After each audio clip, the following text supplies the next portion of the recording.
Hello friends, मारा kitchen में तमारुं स्वागत है। गुजरात में फेमस एवो खीचड़ो तेमज भगवान ने धरावा माटे पण उपयोग में लई शकाय एवो खीचड़ो बनावी रही छूँ। खीचड़ानी रेसिपी माटे आपणे इंग्रेडिएंट्स जोई लईए तो घऊं, चना, राजमा, तुवेर, मठ, जार अने लीला वटाणाने मैं 7 થી 8 कलाक पलाळीने राखेल छे। मग અને ચણાની દાળને 4 થી 5 કલાક પલાળી, જ્યારે તુવેર અને મગની દાળને મેં 2 થી 3 કલાક માટે પલાળી રાખેલ છે। ચોખા અડધો કલાક પહેલાં જ પલાળવાના છે। તેલ અને ઘી આપણે એને સ્વાદિષ્ટ બનાવવા માટે ઉપયોગ કરીશું। મેં તપેલામાં મોટા 4 ગ્લાસ પાણી ઉમેરી દીધું છે। એમાં જે સૌથી વધારે ચડવામાં વાર લાગે એવા ઘઉં,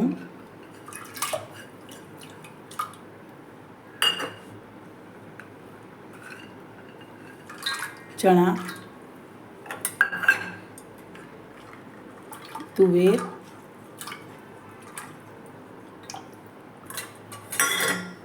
રાજમા, વટાણા, जार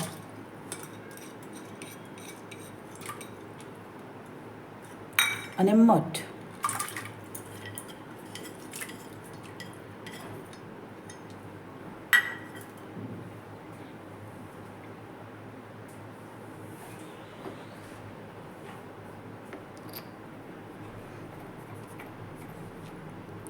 મીઠું બધા જ ખીચડાનું અત્યારે જ નાખી દઈએ છીએ।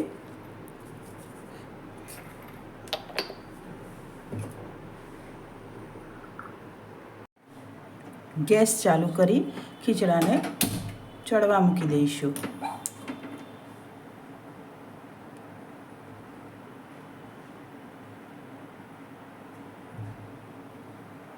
તમે જોઈ શકો છો કે 20-25 મિનિટ થઈ ગઈ છે।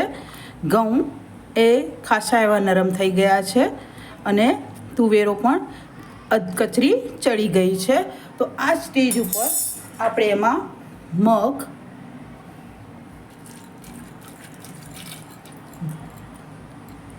નાખી દીધા, તુવેરની દાળ છે,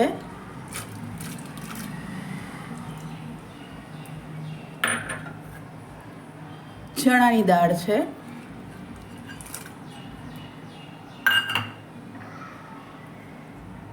મગની દાળ છે,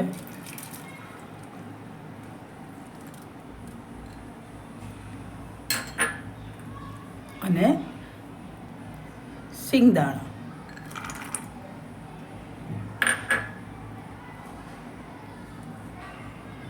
સારો રીતે ચડી રહ્યો છે। એ સ્ટેજ ઉપર આપણે હળદર નાખી દઈશું।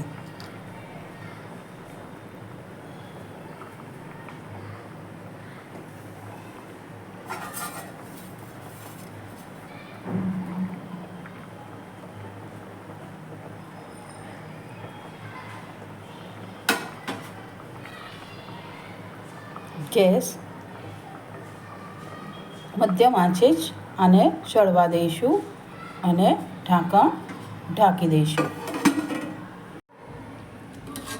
જોઈ શકો છો કે બધા જ દાળો અધકચરી ચડી ગઈ છે અને અંદર નાખેલા દાણા, રાજમા, સિંગદાણા બધું જ ધીરે ધીરે ચડી રહ્યું છે।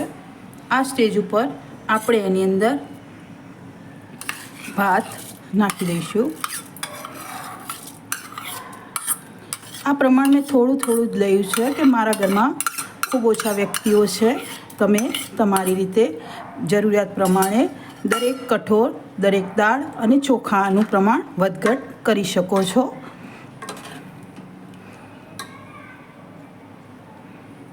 હવે ફાઇનલી બધું જ જોઈ શકો છો કે બધા જ ઇન્ગ્રીડિયન્ટ્સ અને છેલ્લે ચોખા પણ આપણે અંદર ઉમેરી દીધા છે। હવે એને ખાવા માટે તૈયાર થઈ જાય એ રીતે ખીચડાને 20 થી 25 મિનિટ માટે ઢાંકીને મૂકી દઈશું।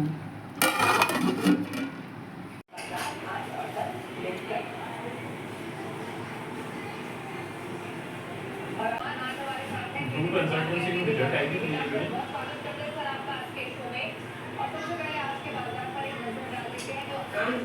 Book consultancy money control